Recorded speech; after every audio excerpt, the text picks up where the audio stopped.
Terão duas sessões na tarde de hoje, como ontem. A primeira sessão, a A4, são duas apresentações com as professoras Maria Fernanda, aqui da UNB, e as professoras Inês Martins e Célia Ferraz, lá da Federal do Rio Grande do Sul. E eu faço aqui, então, primeiro a apresentação da professora Maria Fernanda Denton, que é professora aqui na FAO-UNB, atual vice-coordenadora adjunta do nosso programa de pós-graduação, arquiteto urbanista de formação, com mestrado e doutorado em História da Arquitetura na FAUSP. Recentemente voltou de um pós-doc na Delft University.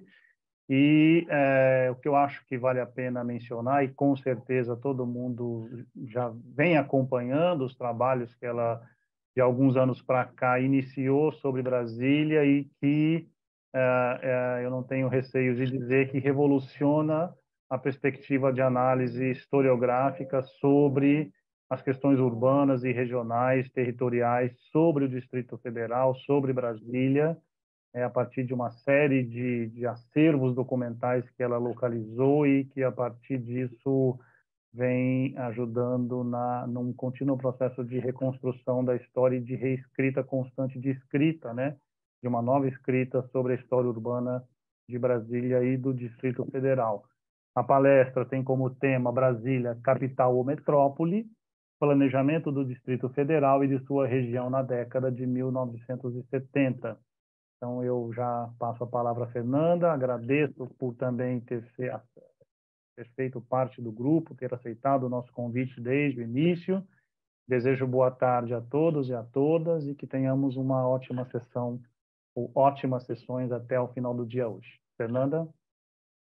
Bem, boa tarde e obrigada, Rodrigo, pela apresentação tão gentil. Na verdade, eu venho trabalhando com Brasília há algum tempo, mas isso que eu vou apresentar está longe de ser uma pesquisa madura, como o que a maioria das pessoas que estão aqui presentes tem apresentado, né? Então, isso que eu vou apresentar tem assim, caminhado muito em função dos eventos anteriores a esse colóquio, e por isso que eu conto muito com vocês para eventuais sugestões, para toques, ajustes, correções, né? Quanto ao que eu vou apresentar, que ainda está em fase de elaboração, né? E, em nome do nosso PPG-FA, eu queria também destacar a relevância e a importância que foi para a gente reunir tantos trabalhos interessantes, né, e criar esse ponto de discussão, esse foco de discussões com esse colóquio, com os eventos que o precederam, né, e, inclusive, contribuindo aí para demarcar essa forte participação do nosso PPG nesse âmbito, e não queria deixar de destacar também a contribuição que tem sido o trabalho e o pós-doc exemplar da professora Fabíola aqui com a gente, né? Então, o que eu vou apresentar tem como mote, né, o que me parece ser uma questão recorrente nos debates, estudos e planos que vão ter lugar, né, tematizando Brasília nos anos 70, que é essa ideia, né? Brasília passa a ser reconhecida como uma nascente metrópole, né? No entanto, nos vários debates, né, há uma preocupação quanto ao risco que esse crescimento de Brasília representaria para a sua função político-administrativa de capital. Então, isso é visto por vezes, né, eu coloquei como uma questão, porque se coloca muitas vezes como uma dicotomia ou um problema, né? A expansão urbana de Brasília face, né, aquilo que é considerado a sua função principal e que teria que ser, segundo muitos debates dessa época, preservado, que como sua função precípua, a sua função principal, né, de capital. Eu estou passando aqui os slides, eu espero que as imagens estejam mudando. Eu queria destacar, então, que isso é parte, né, de uma pesquisa mais ampla, que pretende ir além, essencialmente, que reúne alunos da arquitetura e da história, né, e de diferentes formações, que pretende ir além da ênfase no plano piloto para tratar da formação, do planejamento, das representações sociais relativas aos espaços situados além do plano piloto, e a partir dessa pesquisa, o que ela me leva é também a buscar enfatizar não só o DF, mas uma região relacionada com Brasília que está além do DF. E essa pesquisa tem também interesse de destacar um conjunto mais amplo de técnicos, de agentes, de pessoas, né, envolvidas na construção de Brasília, para além dos protagonistas políticos e dos protagonistas já bem destacados, né? Eu queria começar lembrando dessa imagem, que não tem legenda, porque ela circulou muito aí, desde o fim dos anos 50, né? Que é essa imagem que nos fala de Brasília como uma nova capital que seria construída, né? No Planalto Central, de modo mais ou menos aí equidistante das demais capitais, mas essa imagem tem também um apelo, assim, um significado, uma implicação, né? Que eu queria destacar, que de Brasília como algo como esse polo que irradia, né? Irradia modernidade e irradia desenvolvimento, né?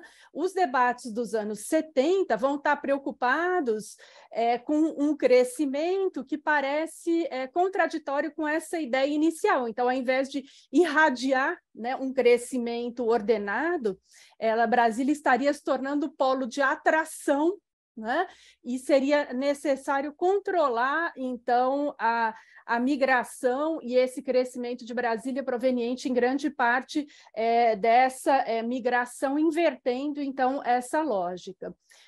Ao mesmo tempo, né, essa imagem do plano piloto está aí para relembrar também de outra discussão importante que vai se dar nos anos 70, quanto à disparidade, ou algo que é percebido como uma disparidade, ou um desequilíbrio nas escalas em que Brasília se insere, né? Considerando que o plano piloto pensaria a cidade como esse núcleo urbano, e ela tem esse papel, né, atribuído a ela, esse papel de agente de integração do território, mas, ao mesmo tempo, haveria uma escala intermédia, que é a escala regional, que não teria sido suficientemente tratada, planejada, né, desde a construção de Brasília, e vai emergir como discussão fundamental também nos anos 70. Essa pesquisa anterior já procurou, de certa forma, atenuar uma crítica muito comum a Brasília desde fins dos anos 50, quanto a uma suposta ausência de um planejamento regional, e quando se falava em planejamento regional em fins dos anos 50, né, nas várias críticas à Brasília, muitas vezes o que estava sendo dito ali é que ela não estava integrada ao seu território, né? Não havia uma proposta de integrar o plano piloto ao território em que Brasília se inseriu, né? A pesquisa procurou mostrar, né, que houve uma série de planos, talvez não um planejamento metódico e sistemático, mas houve sim uma série de planos, né, para a distribuição de redes de equipamento de saúde, de assistência à saúde, à educação, né, envolvendo o território do DF, como, por exemplo, nesse plano, né, da rede hospitalar para o DF.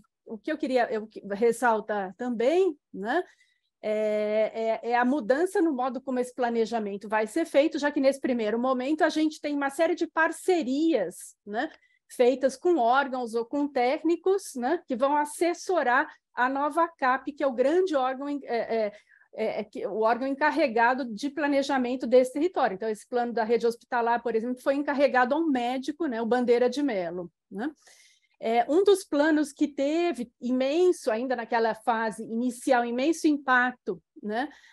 Ou pelo menos que foi, não é que ele teve impacto, mas que foi o plano mais detalhado e que concentrou mais energia e cuidado na sua realização, foi o plano para as instituições de abastecimento de alimento de Brasília, né?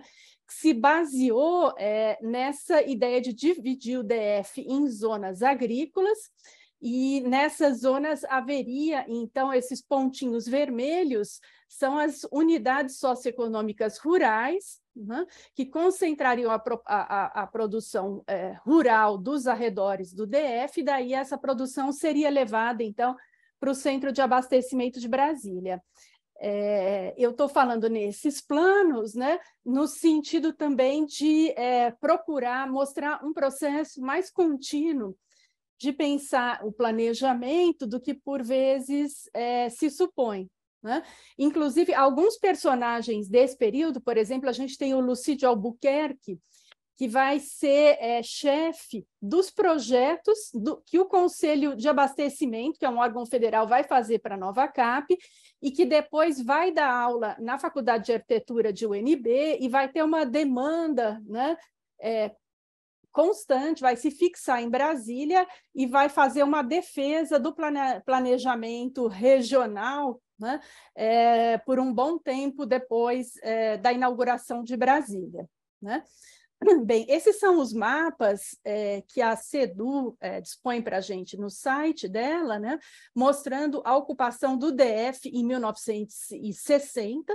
Então, o plano piloto, né, só a Asa Sul e a área central em maior parte construída, alguma coisa na Asa Norte, né, mas o que a gente vê aí é esse modelo de núcleos dispersos, com uma cidade pautado pelo ideário fundador de Brasília, que, como vocês sabem, é o ideário da cidade central, separada por um cinturão verde de núcleos satélites. Então, uma das questões dessa pesquisa é o quanto, né, na década de 70, ainda se insistiria num ideário dessa natureza e que elementos desse ideário teriam ainda permanecido nas diretrizes, nas decisões de planejamento posteriores na década seguinte à inauguração de Brasília, né? O que esses mapas nos mostram, né?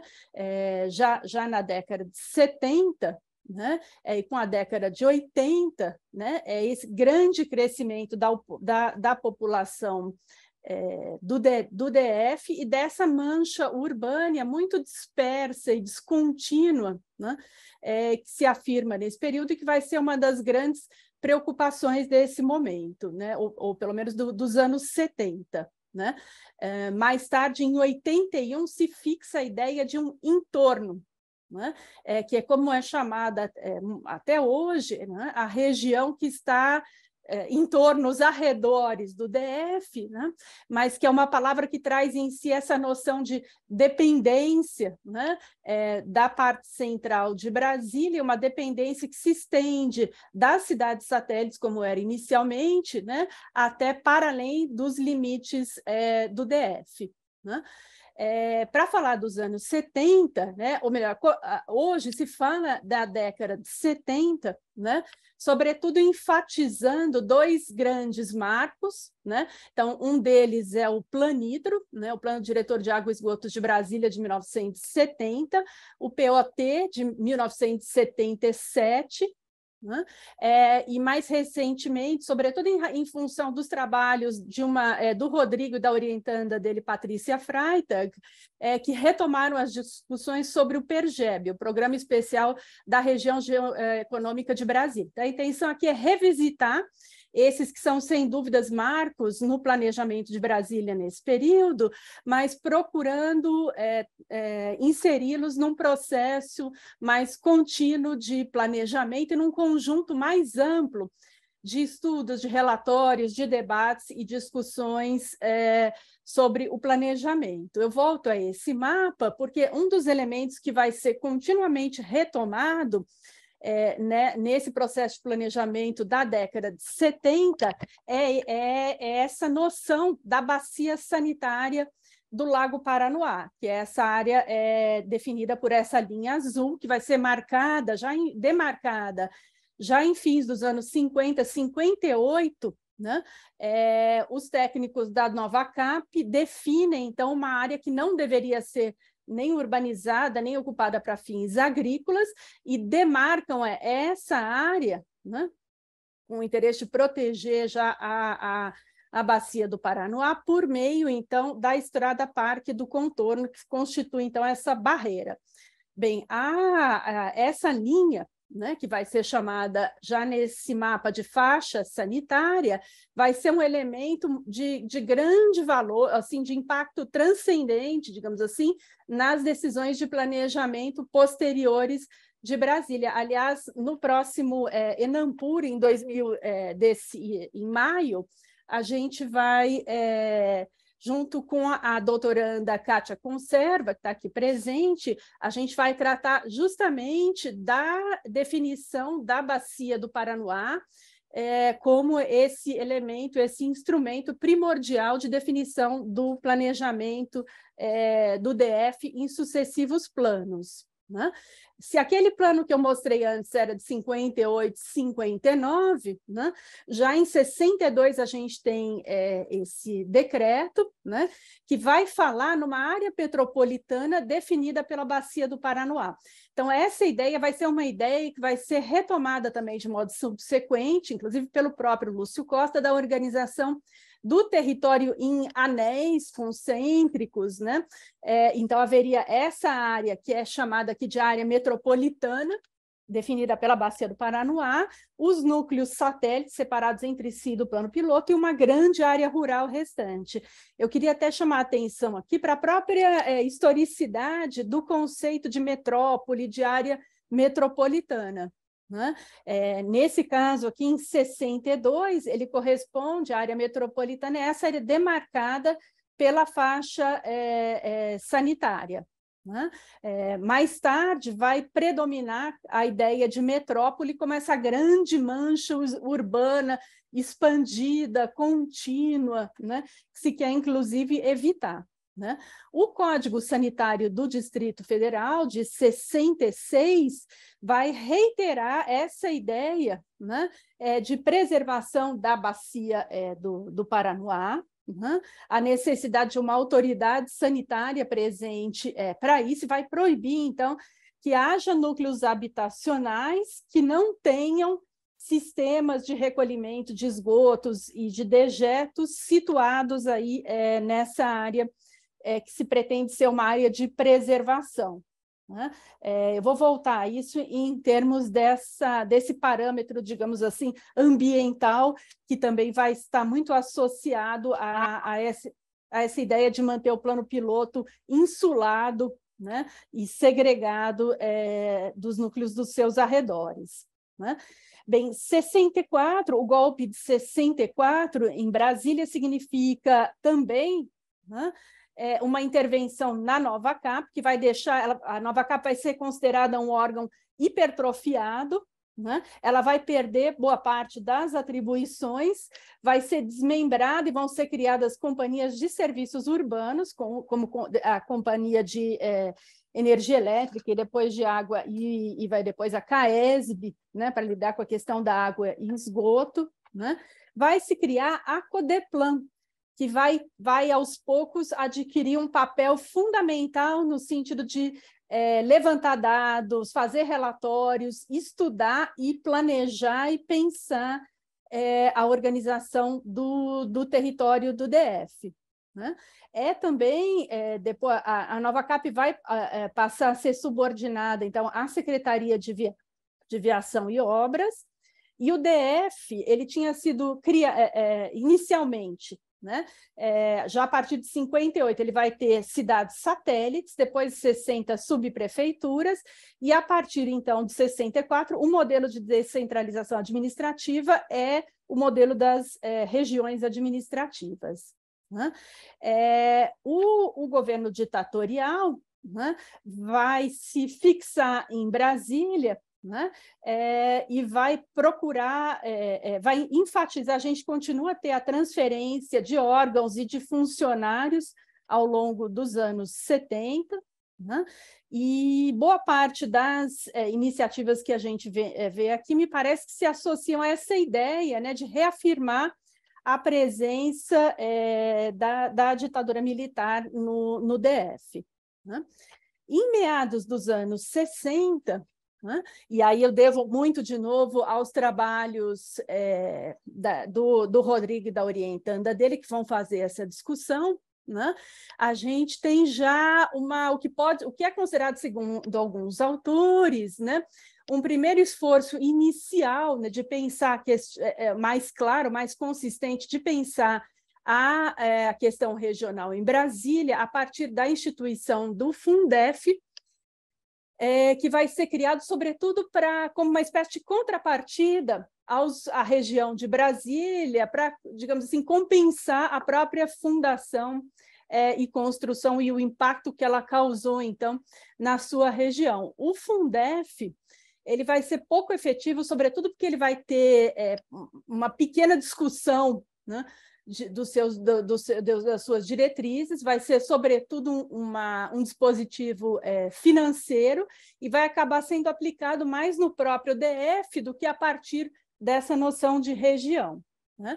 Ao mesmo tempo, não, em seguida, a gente vai ter a SUDECO, né, que, como vocês sabem, vai enfatizar essa ocupação produtiva do Centro-Oeste, né? E o Centro-Oeste vai passando a ser visto como uma espécie como uma via de ocupação também no sentido aí, da Amazônia. Né?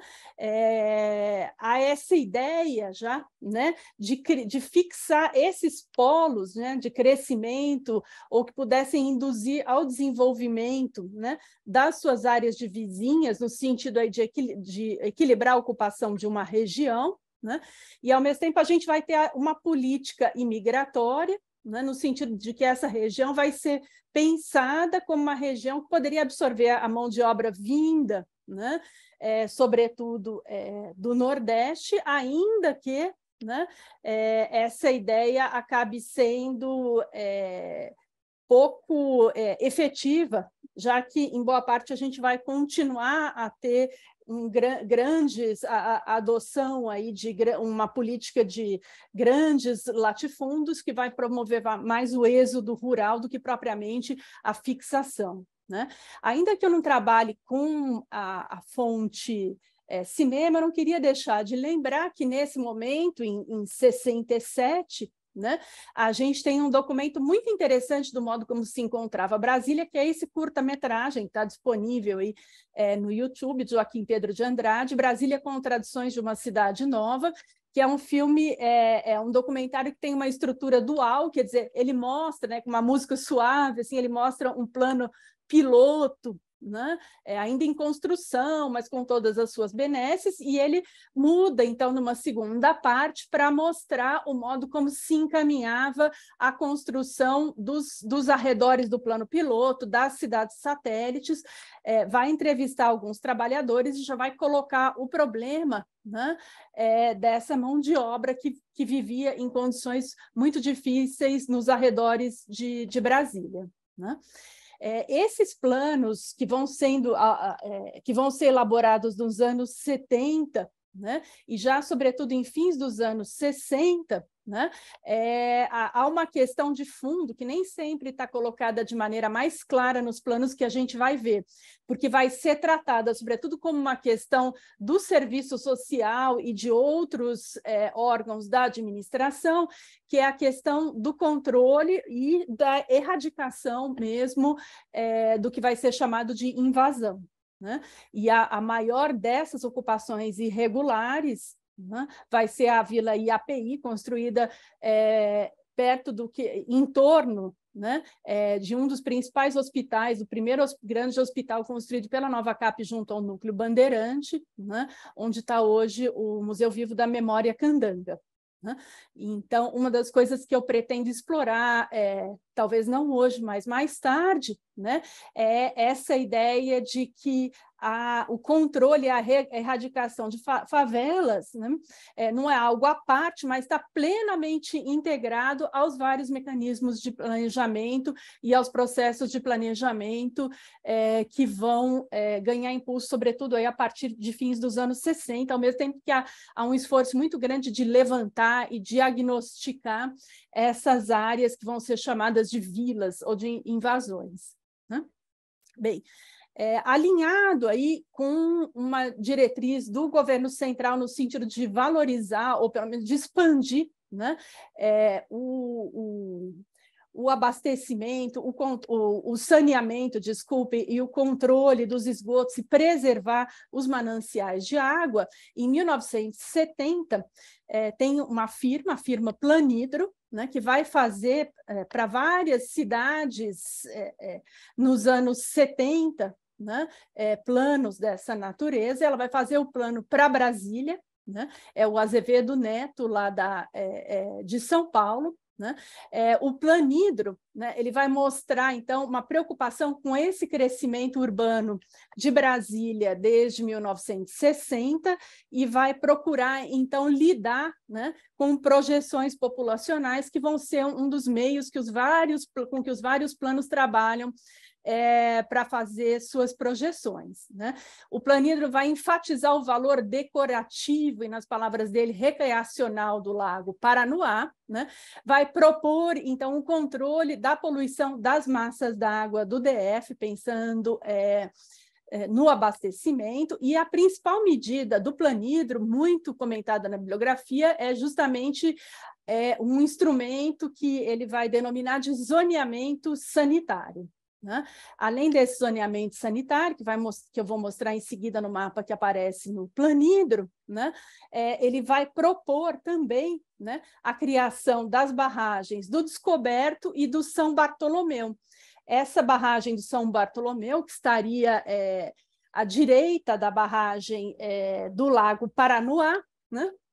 Vai ser uma proposta que vai ser retomada também em outros planos dos anos 70. Né? O Planhidro é uma fonte difícil de achar, isso é até algo que a gente vai comentar nesse trabalho a ser apresentado no Enampur, né? E ele vai propor, então, esse mapa, né? Esse esquema, recomendando o seguinte: tem áreas que vão ser de ocupação absolutamente prejudicial, que são essas vermelhas, né? Em torno aqui, né, da nova barragem do São Bartolomeu, de áreas de preservação ambiental. Tem uma área que ele vai dizer que é uma área de ocupação com problemas sanitários, ou seja, uma área que poderia ter alguma ocupação, mas teria que haver um imenso cuidado com o controle dos dejetos. Então, não é que é totalmente proibido, né? Mas, no fundo, o que ele vai fazer é induzir um certo tipo de ocupação, né? Como eu disse, tem essa questão de fundo aí das ocupações irregulares e favelas, né, que é uma das grandes preocupações nesse período e que vai, digamos assim, a questão ambiental vai ser instrumentalizada, né, no sentido de evitar esse tipo de ocupação. Então, como a gente vê, as áreas de ocupação recomendável são essas que estão mais além aqui do plano piloto, né? Criando, então, uma grande zona separando, né, o plano piloto dos locais onde ainda poderia haver, segundo esses critérios, uma ocupação urbana, né? Bem, eu vou voltar ao Planhidro, mas eu queria ressaltar também o trabalho da Codeplan, né? Então, a Codeplan já vai atuar fazendo, graças à Codeplan, a gente tem uma série de estudos. Brasília é super estudada, tem diagnósticos, levantamentos, dados é o que não faltam sobre a cidade, né? Esses são um esquema e, no final, o plano de desenvolvimento integrado para o Distrito Federal de fins dos anos 60 e dos anos 70, né? Esse plano de desenvolvimento integrado vai estar bem alinhado com o Planhidro, mas o que a gente vê, né, é que as áreas que ele recomenda para ocupação vão ser diminuídas em relação àquilo que tem no Planhidro, né? E a gente tem também essa ideia, que depois vai ser retomada, de que o eixo formado pelas cidades satélites de Taguatinga e Gama, que estão aqui a sudoeste, né, era o mais favorável para a localização de núcleos industriais ou residenciais. Então, a partir aí do levantamento das condições de infraestrutura e de acesso, né, é essa região que vai ser enfatizada como uma área possível para ocupação urbana. Né? Fernanda, Falo. 5 minutos. Eu vou correr aqui. A Codeplan vai fazer também, né, esse estudo chamado Núcleos Habitacionais Futuros, baseado na avaliação e no reexame do desenvolvimento de Brasília e do que vai ser considerado seus desvirtuamentos. Né? Vai considerar que ela foi planejada para ser centro administrativo, mas tornou-se polo de atração, e vai considerar 3 hipóteses para a expansão urbana. Né? Ou concentrar a população em áreas não ocupadas, expandir os atuais núcleos ou implantar novas cidades satélites, ou seja, né? Ela não vai ser, ela propõe uma espécie de combinação dessas possibilidades. Seria possível aumentar gabaritos de áreas existentes, propõe isso, por exemplo, para Taguatinga, expandir, criando novos loteamentos em núcleos atuais, ou implantar novas cidades satélites. Né? A Codeplan vai propor, então, né, também referenciada no Planidro, né, algumas áreas, né, mais restritas que o Planidro, onde poderia haver desenvolvimento urbano. E vai fazer, em função desses critérios que estão aqui, uma comparação entre essas áreas para chegar nessas bolinhas vermelhas, que são propostas de núcleos habitacionais futuros, enfatizando entre eles esse que está com esse contorno preto. Então, notem que ainda se pensa muito aqui nessa ideia do núcleo satélite separado, né, da cidade central, tendo, né, como a gente vê aí num trecho desse texto, a ideia de preservar os recursos naturais e manter o equilíbrio nacional. O PND, nos anos 70, né, vai colocar a ideia da região geoeconômica de Brasília, e eu concordo muito com o trabalho, esse trabalho que eu citei já do Rodrigo e da Patrícia, no sentido de que Brasília, a partir dos anos 70, vai ser mais reconhecida no seu papel de desenvolvimento regional e de integração nacional a partir dessa ideia da região geoeconômica. Né? A gente tem uma série de estudos nesse sentido, um dos mais consistentes é esse do Ricardo Farré, inclusive feito aqui na UNB, no que era chamado Departamento de Arquitetura e Urbanismo, né? Que vai falar nessa cidade de reduzir a pressão da periferia sobre os serviços sociais de Brasília. É uma preocupação aqui no sentido de delimitar a região geoeconômica de Brasília, identificando, então, quais núcleos poderiam ser dinamizados ou reforçados. Um momento muito interessante dos anos 70 é esse seminário em Brasília, que reúne pessoas de diferentes gerações. Então, a gente tem tanto professores e pesquisadores, né, que ainda hoje atuantes, como uma geração inicial, como o Lúcio Costa, o Vladimir Murtinho, né, envolvidos com o ideário inicial de Brasília. Esse seminário coloca o seguinte: Brasília se reconhecia os problemas, mas esses problemas são atribuídos não aos problemas como algo intrínseco do planejamento de Brasília inicial, mas como os erros da sua implantação. Brasília é vista como uma nascente metrópole, a necessidade de planejamento é muito reiterada, né? Se colocam os diferentes papéis atribuídos a Brasília. Então, Brasília era uma capital, era uma metrópole, um polo de desenvolvimento, chegando-se mesmo a questionar, né? Algumas pessoas vinham esses papéis como concorrentes e outros como uma necessidade de equacionar, como diria o Frederico de Holanda, né, essas diferentes escalas, a nacional, a regional e a local. Eu queria ressaltar aqui 2 posições mais ou menos distintas, né? Uma é a do Lúcio Costa, que vai falar sobretudo do plano piloto, né? Vai reiterar a necessidade de evitar uma expansão contínua da mancha urbana de Brasília e vai propor criar, em torno do plano piloto, 2 anéis, um para atividades agrícolas e outro para atividades industriais. Ou seja, ele propõe que a população que mora nas cidades satélites deixe de ser tão atraída pelo centro para se deslocar para a periferia, onde ela encontraria emprego nessas atividades industriais.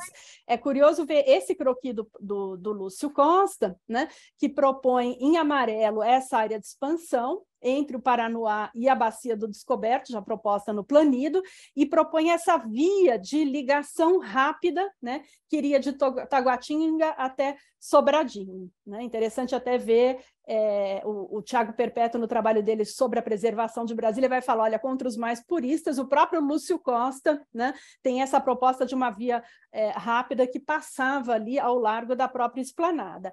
Já o trabalho do Aldo Paviani e da Inês da Costa Ferreira, né, vai reconhecer essa nascente também metrópole e os seus problemas e vai falar em 3 alternativas de desenvolvimento, né, enfatizando a necessidade de uma rede urbana mais equilibrada, não só no DF, como além dele. Né, repudiando, né, os problemas que seriam causados pela mera criação de novos núcleos distantes do centro. Né? Em 75, então, vem à luz o PERGEB, né, com esse objetivo de definir essas áreas programas com as suas especificidades, né, preservar o caráter político-administrativo de Brasília, integrar essa região ao desenvolvimento a um desenvolvimento regional, mas também integrado a um desenvolvimento nacional, que vai ser criticado, né, entre outras coisas, né, pelo conflito que ele vai ter com um programa que estava direcionado para a ocupação produtiva do Cerrado e que era o Polo Centro, que vai causar êxodo rural. Né? Já para ir me encaminhando para o final, eu queria terminar falando um pouco do Plano Estrutural de Organização do DF de 77, né? Que também retoma ideias do Planidro e do PERGEB, né? Que vai procurar atenuar as disparidades, vai ter uma visão mais pragmática, né? Do território do DF, falar num crescimento mais equilibrado e vai propor 3 alternativas. Uma de um polinucleamento disperso na ocupação do DF, né? Uma segunda que seria ocupar a faixa entre Taguatinga, Ceilândia e Gama, e uma terceira alternativa que seria criar uma estrutura de que Gama não estaria participando tanto, seria mais o eixo, né, plano piloto Taguatinga. Né? A faixa sanitária, ou a bacia sanitária, vai ser um elemento importante ainda nessas discussões. Né? Tem uma definição das alternativas a partir da comparação, né, numérica, tem uma racionalidade técnico-científica, né? É uma comparação numérica do modo como elas se adaptariam a essas diferentes metas, e a questão da estrutura urbana regional vai ser um elemento importante para decidir pela alternativa 2, porque ela propiciaria um crescimento mais integrado, né, no sentido de uma organização de uma estrutura urbano-regional, inclusive já se pensando em Lusiânia, que está mais aqui ao sul, além do DF. Para concluir, Brasília, em 1985, né, é reconhecida plenamente como metrópole, né? Tem o famoso estudo clássico do professor Aldo Paviani sobre isso. Né? A hipótese da pesquisa é que os anos 70 são importantes para fazer o nexo entre essa Brasília que aparece como metrópole em 85 e o plano piloto, o projeto inicial, né? Mas, ao mesmo tempo, a gente tem um território aí ainda de difícil reconhecimento em termos da sua complexidade espacial e territorial, e a questão metropolitana vai se sobrepor a uma discussão antes muito mais marcada pela ideia do regional. Então, é isso. Me desculpem se eu avancei um pouco no tempo.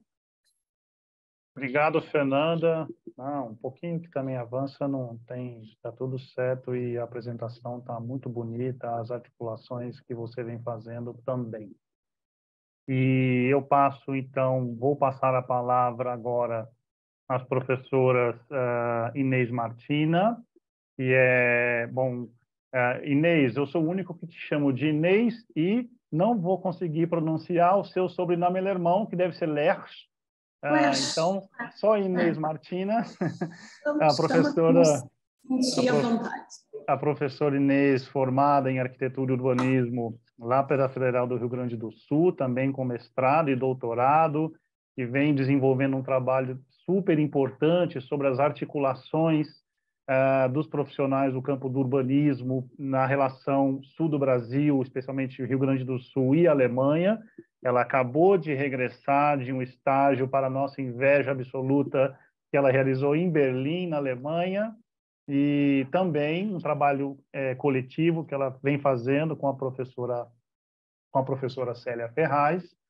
Eu tenho o prazer de compartilhar também o convívio lá na rede Urbanismo Brasil.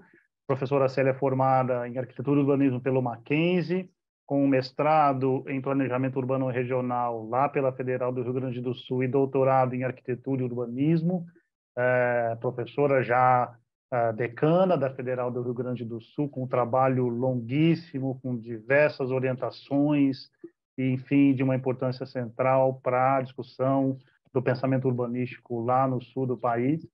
Ambas vão fazer uma apresentação que tem como título Os Eixos Metropolitanos e a Polarização de Porto Alegre na Perspectiva Histórica da Modernidade. Então, eu agradeço a ambas e passo a palavra.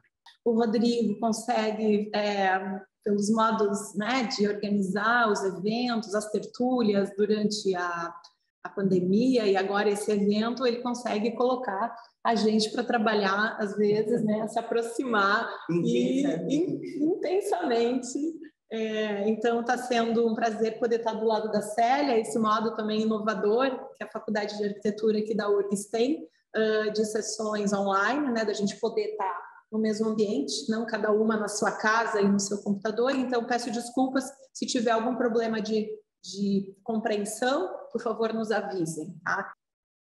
Muito obrigada. Bom, o título que a gente propôs no primeiro momento foi uma tentativa de aproximar, né, as duas pesquisadoras que trabalham, na verdade, há exatos 30 anos. Juntas, eu fui bolsista de iniciação científica da Célia. E para situar, né, um pouco, a gente trabalhou por um longo tempo debruçada no período do final do século XIX, início do XX, e provocado pelo colóquio, a gente foi tentar se debruçar juntas sobre os anos 70. Então, eu preciso, no primeiro momento, situar, me apresentar para vocês. Eu não sou uma pesquisadora, tradicionalmente, né, a minha pesquisa não se debruça sobre esse período, mas com as atividades e comemorações dos 50 anos do Procur, aqui na Faculdade de Arquitetura, um dos primeiros cursos de pós-graduação no campo do planejamento urbano e regional, nós conseguimos registrar depoimentos de atores importantes daquele período, de professores que fundaram o Procur, de profissionais que atuaram naquele período. Hoje, como professora do Procur, é uma grande honra, na verdade, poder dar continuidade para essa história do programa. A gente conseguiu reunir uma bagagem enorme de conteúdo teórico conceitual, então está tudo disponível no site do Procur, estão os vídeos, estão os depoimentos. Era tudo para ter acontecido em modo presencial, com a pandemia, 2 dias antes de inaugurar a exposição, tudo teve que ser cancelado e todo o evento ao longo do ano de 2020 aconteceu em modo remoto. Então, quem tiver interesse em conhecer a atuação, né, naquele momento e na formação do curso, está tudo disponível no site do Procur. Bom, quando que eu me insiro, né, nesse período, eu vou apresentar a minha fala de cerca de 10 minutos e depois eu vou deixar mais tempo para a professora Célia, afinal de contas ela viveu esse período, ela pesquisa esse período junto do grupo de urbanismo.br, né, então a pesquisa dela sempre é um pouco de pesquisa de documentos, mas também depoimentos e vivências. Então, a professora Célia vivencia esse período como aluna do Procur na primeira turma, né? Além disso, ela integra a Rede Urbanismo no Brasil e publica em 2019 o artigo As Instituições do Planejamento Urbano no Rio Grande do Sul, no livro Urbanismos e Política no Brasil nos anos 60, já citado na sessão inicial deste colóquio. Então, enquanto a Célia tem essa longa trajetória e produção em relação ao tema, eu inicio muito recentemente, provocada pelo recebimento em mãos de um acervo de livros, documentos e projetos por doação de um dos atores deste momento dos anos 70 em Porto Alegre.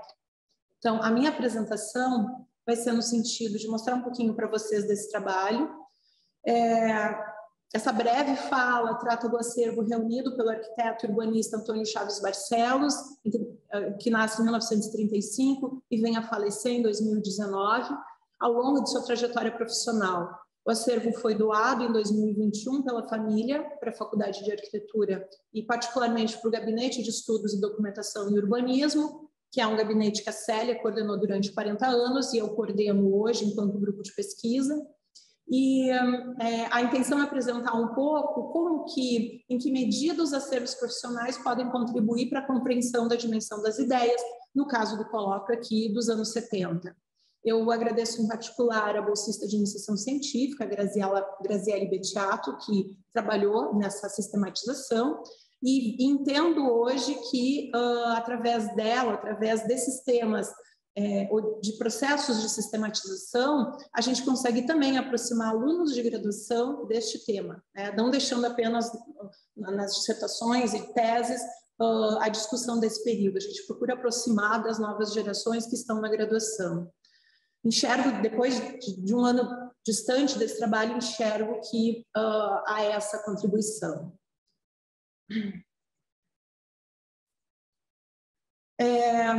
Para a discussão teórico-conceitual, a gente utilizou o conceito de dimensão das ideias na formação de arquitetos urbanistas, definida por Silvia Arango, tá? e que são estudos que se aproximam de um outro grupo de trabalho, de um outro evento, né? Que nós também, muitos de nós estamos presentes, que são os seminários de urbanistas e urbanismo no Brasil. Então, também esse interesse de estudo de atores e personagens. A Silvia Arango vai olhar, né, vai recomendar, observem o que acontece naquele momento, observem os projetos, observem que as ideias que não estão se preocupando tanto, os projetos não estão, e as atuações não estão se preocupando tanto com a origem das ideias, mas tentando entender quais as ideias que foram percebidas, utilizadas, e procurando encontrar as ideias forças, ou seja, as ideias centrais, para então calibrar o ideário efetivamente transmitido por aqueles atores naquele período. No caso, o Antônio Chaves Barcelo, ele não é, uma visão mais ampla, ele não é um personagem tão relevante. A gente faz essa entrada agora porque a gente tem acesso ao acervo dele. Ele é um arquiteto formado em 1959 e um dos que fez o curso de urbanismo na Faculdade de Arquitetura da URGS, que era uma espécie de especialização, em 63. O que chama atenção na formação dele são as várias oportunidades dele em fazer formação, por exemplo, departamento de urbanismo na faculdade em Londres, cursos em Paris, cursos em Rotterdam, né? E onde é que, cursos nos Estados Unidos também e cursos do IBAN no Rio de Janeiro, em 66. Sei que alguns colegas se dedicam à formação desses profissionais no IBAN, ou seja, a gente consegue identificar mais um desses atores.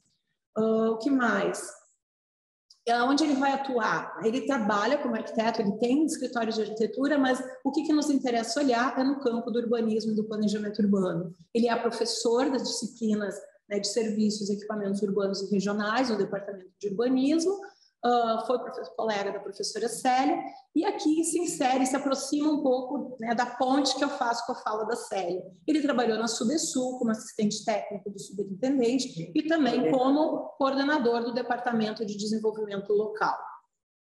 Dentro dessa coleção de mais de 1000 exemplares, a gente consegue identificar coisas como, né, publicações do Gaston Bardet, publicações que também já foram objetos de interesse de estudo do grupo de urbanismo.br, tá? Algumas edições raras, inclusive, de algumas publicações brasileiras.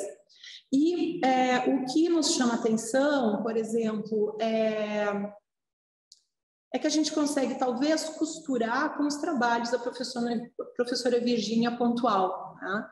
Para compreender a relevância do que a gente separou do acervo do Chaves Barcelo, e tomando como referência os trabalhos da professora Virgínia Pontual, que estuda a relação entre o campo do conhecimento do urbanismo, da sociologia e da política, situando a constituição de redes político-institucionais estabelecidas a partir da disseminação do movimento Economia e Humanismo, em especial pelo padre Lebré, também já várias vezes citados na sessão inicial, tanto no Brasil quanto na América Latina. Então, segundo a professora Virgínia, né, as práticas dessas redes teriam enfatizado a dimensão social, articulando-as com os do campo do urbanismo, e daí a investigação das filiações, quem e como foram teórica e empiricamente integradas.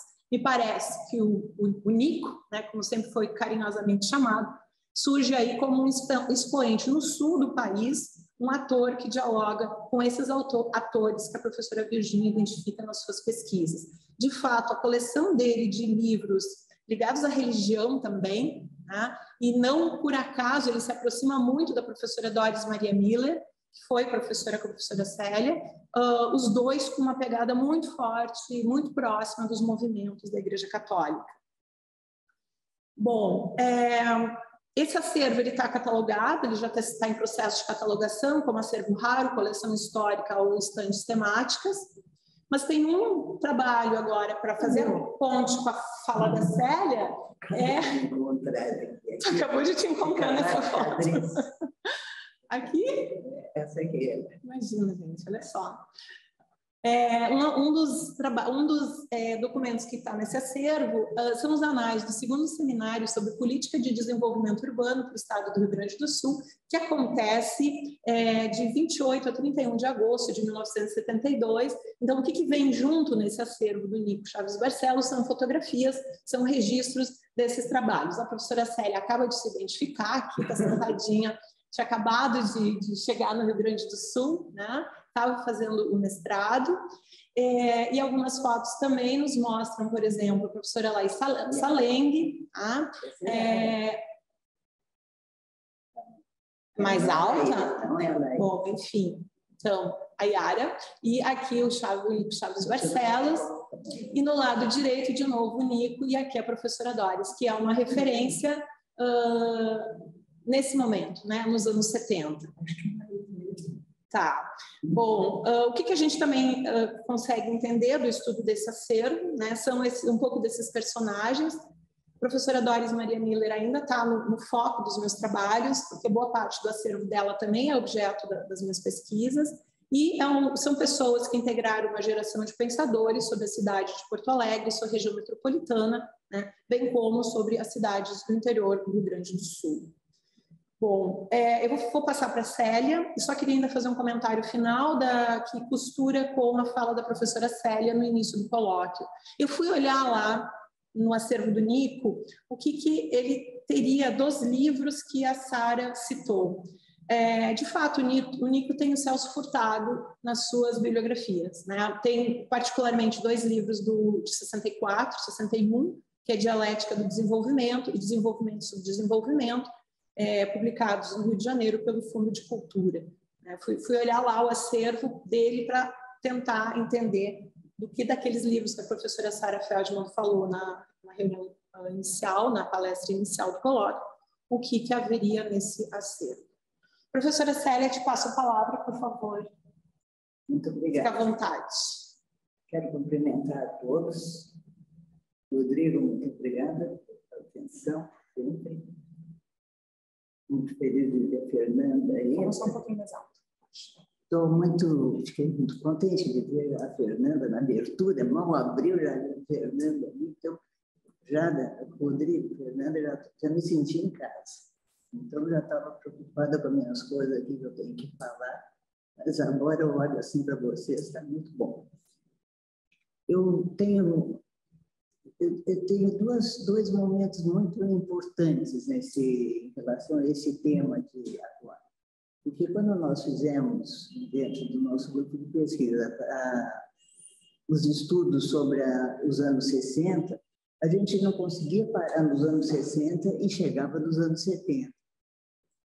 Isso aconteceu com muita gente no nosso grupo.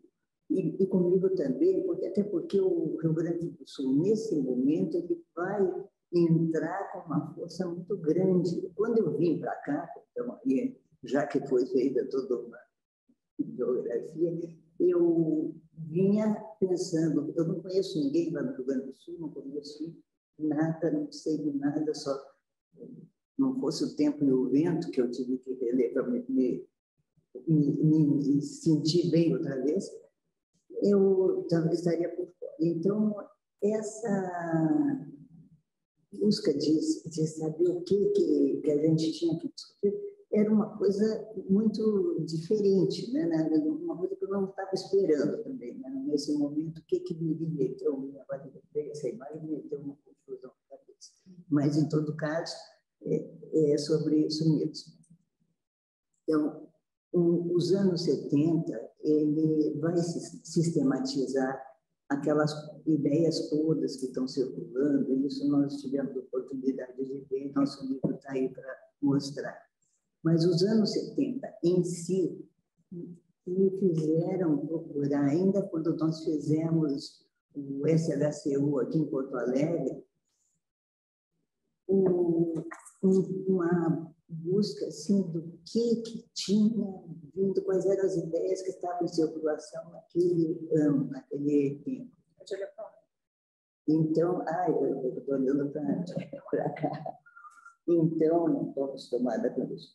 E eu estava na coordenação do SHCU, e eu achei que assim, a gente sempre fazia os anais, fazia o apoio de todo mundo, mas os palestrantes que tiveram, muitas vezes eles ficavam sem a fala ter sido reproduzida.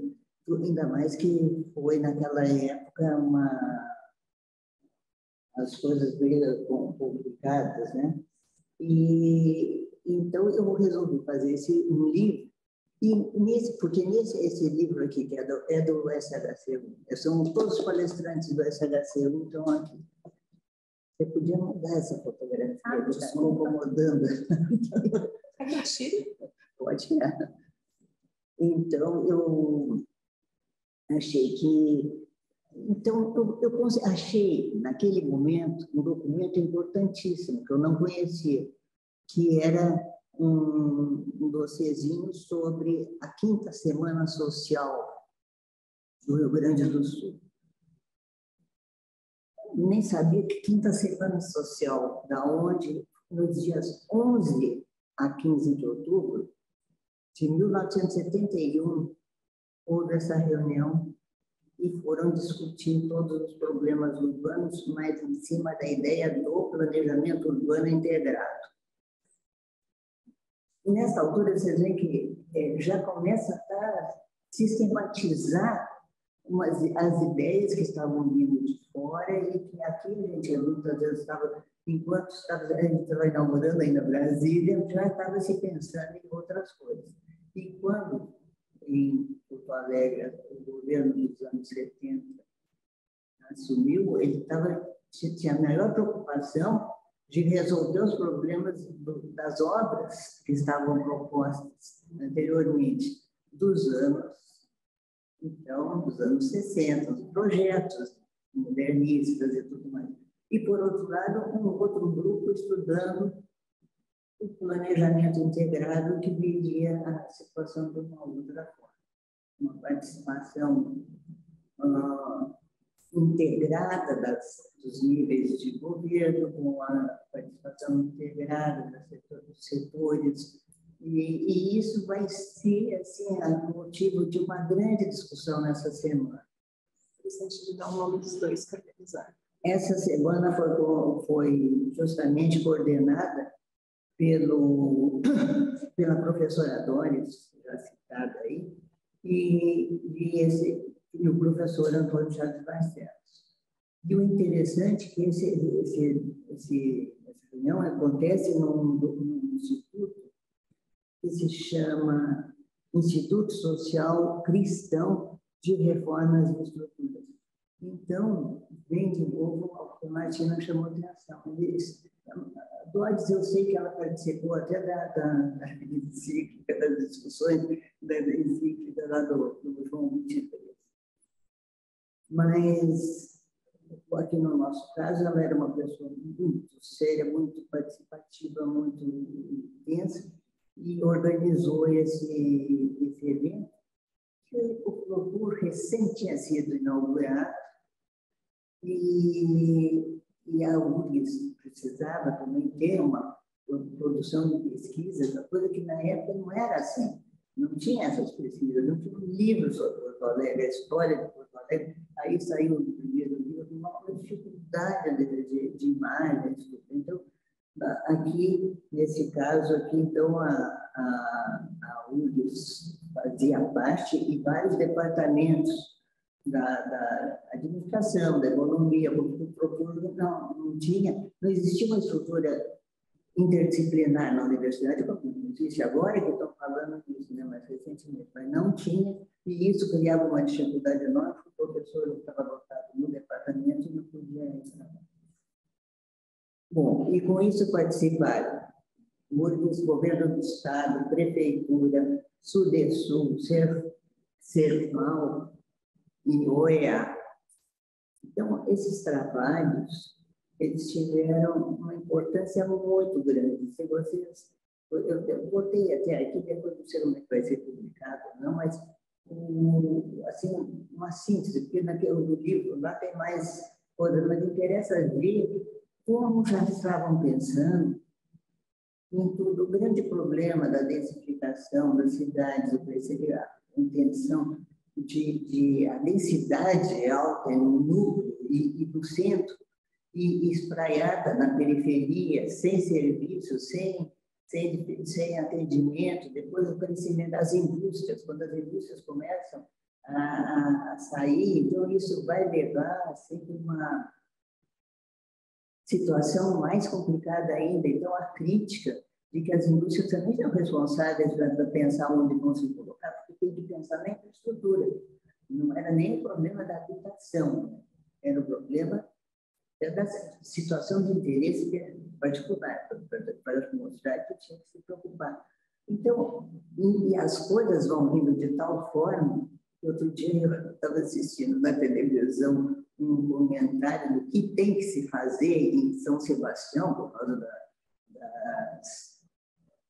do que aconteceu aí no crime, e parecia que eu estava lembrando, eu estava vendo aquelas pessoas que eu estava lendo que estavam falando, eram os meus problemas, contenção de imposta, problema das águas, saneamento, exatamente. Porém, então isso estava nesse que era, por maior que fosse, era menor ainda do que nós conseguimos alcançar.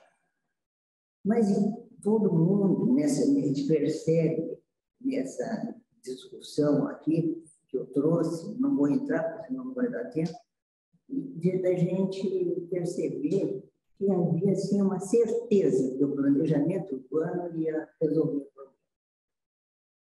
E, através do planejamento, nós iríamos fazer, só teríamos que prestar atenção em determinadas coisas. Porque a maneira como se pensava o planejamento urbano não era vinculado nem ao governo, não era vinculado ao Estado. Não claro que todos tinham sua responsabilidade, mas tinha que ser coordenado de cima para baixo, de nível para poder atender, porque era necessário que os aspectos federais, que o setor, no sentido federal, entendeu o que está acontecendo nos municípios, mas não fazia sentido que eles fizessem projetos aqui. Nós tínhamos que cada um faz na sua região. Então, essa discussão vai muito longe, no sentido também de que quem fazia esses projetos era o grupo que estava lá dentro. A prefeitura hoje não tem essa situação. Isso é a prefeitura. Bom, mas no andar da carruagem, se propunha, a região metropolitana de Porto Alegre surgiu antes da lei federal e foi aceita em 1969 pela lei federal, lei estadual. Foi definida e institucionalizada por lei estadual nessa época. Então, a grande preocupação esses estudos aqui, a gente já escreveu muito sobre isso, até escrevi com a professora Maria, ela foi feita no sentido, trouxeram um grupo alemão que participou desse conjunto de discussões, pensando nas tendências, como é que ia ser, como é que deveria tratar e tudo mais. E esse plano é mais ou menos daqui, eu vou comentar agora daqui a pouco. Já estamos avançando no tempo, né? Já estamos avançando no tempo. Não, eu já só vou comentar. Mas, então, o que se discutiu tanto que uma das coisas também foi criar um organismo de administração da região metropolitana. Então, essa possibilidade se deu com a criação da Metroplan, que foi, até hoje, ela existe como organismo, mas ela foi criada para coordenar o planejamento regional. Como é que eles pensaram? Eles sempre pensaram no seguinte: a indústria é um chamariz. Onde estava a maior densidade? A maior densidade é esse eixo norte que vocês estão vendo aqui nessa região aí. E lá é a situação atual, que é do mapa comum, a situação de hoje. Então, aqui estariam as cidades que já estavam envolvidas em industrialização e que tinham uma polinização e muito próxima uma conurbação evidente. Tinha assim, áreas se sobrepondo e abrindo para a região. Então, era extremamente necessário que isso fosse resolvido. Então, eles resolveram também que a região teria um outro eixo leste-oeste, principalmente, que poderia ser a parte de habitação, onde a indústria não estava tão presente, mas poderia desenvolver a parte de habitação, porque descobrir áreas de habitação também não pudesse dar mínimo de melhoria para os habitantes, como as coisas que faziam, tinha área de recreação, não tinha área as dificuldades eram tão grandes, os problemas eram tão grandes, preservação, isso que se falava, a parte cultural estava bem no segundo plano, a questão de parques e jardins, tudo isso que tinha tido, assim, fisicamente resolveram, nessa época deu aquele crescimento, a impressão assim, que dormiram, acordaram com aquela coisa, dormiram de novo e agora acordaram. Não acordaram. Não acordaram ainda. Inês, Célia. 5 Falta minutos. 5. Isso. Bom, então, nesse segundo estudo que eu fiz agora, eu estava vendo o seguinte: a região metropolitana, que tinha 14 municípios, agora tem 34. Dos 34 municípios, Porto Alegre, claro, é o foco, é o polo principal, mas nesse eixo, primeiro, é o eixo 1, que eles chamam, ele tem mais 2 polos, ainda 3 polos ainda. Então, o que chama atenção é que essa área onde está a região metropolitana, e eles criaram agora 6 eixos, eu acho que vai me mostrar melhor, aqui não aparece os 6 eixos. Desculpa, mas então, criaram 6 eixos, porque a organização atual da região metropolitana, com seus 34 municípios, que vai praticamente crescendo assim, na volta dessa periferia, dessa via que aparece ali acima de Novo Hamburgo, está vendo? Tudo ali é a região metropolitana de Porto Alegre. O Rio Grande do Sul, quando iniciou a sua distribuição em municípios, foi em 1809, tinha 4 municípios. Os 4, Porto Alegre, Viamão, Porto Alegre, Rio Pardo, e depois Santo Antônio da Patrulha e Rio Grande, que foi o primeiro. Desses 4, Porto Alegre abriu dos tiros, tirou quase toda a região metropolitana, saiu de Porto Alegre. E como é que aconteceu essa ocupação? Desde o início me interessou muito isso, porque nunca ouvi falar em algum lugar, não houve nenhuma preocupação por uma referência histórica, ou de ambiente, ou étnica, ou qualquer outra forma de civilizatória. Então, essa região que pega Gravataí, aí vocês estão vendo a leste, vai para o litoral, foi o primeiro acesso que foi possível no Rio Grande do Sul, que começa a partir de 1720. Então, a gente vê lá no Nordeste, começa tão cedo que não começa. Então, esse é o primeiro eixo de acesso e vai dar exatamente no meio dessa baía ali, que é a região agora aqui de Porto Alegre. Mas está lá o Guaíba, né? Mostra o Guaíba. No núcleo anterior foi Viamão, porque primeiro o núcleo surgiu Rio Grande, daí vinha mais fácil pelo interior, pelo litoral, o Rio Grande está mais abaixo. E aí Viamão. Então, Viamão tinha um acesso direto a Porto Alegre. Aí vamos ver que o acesso, o segundo acesso mais importante é o oeste. É a região que veio tinha que ser criada condições de habitabilidade, de produção agrícola. Só que era só pastoreio, pastagem. Então, vieram os açorianos. Os açorianos chegaram e foram se ocupando aqui dessa região, junto ao Vale do Jacuí. Então, primeiro é o Vale do Gravataí, a segunda é o Vale do Jacuí. E o terceiro eixo, que é o primeiro que se aparece ali também, pela importância, é o eixo da chegada dos imigrantes alemães. Então, eles chegaram e ocuparam essa região aqui, do Vale dos Sinos. Em seguida, que chegaram, levou 20 anos, estourou a Revolução Farroupilha. Cercaram Porto Alegre e os alemães tiveram que se adaptar a ferro e fogo, né? Aquela livro agora Guimarães, depois eu não lembro se foi o caso. Mas essa região foi muito acelerada para poder ter toda essa ação. Então, ela também entrou mais cedo na indústria, teve mais acessibilidade, além de ser o caminho para São Paulo, né? Que dava ligação para a região sudeste. Mas o que é gritante é que essa nossa proposta dos 6, o quanto para fazer um eixo, se estudou tanto, se discutiu tanto, se pensou tanto, pensou em formas de fazer esse planejamento integrado num sistema que pudesse permanecer sempre. Esse outro foi feito assim na medida das vias. E para quê?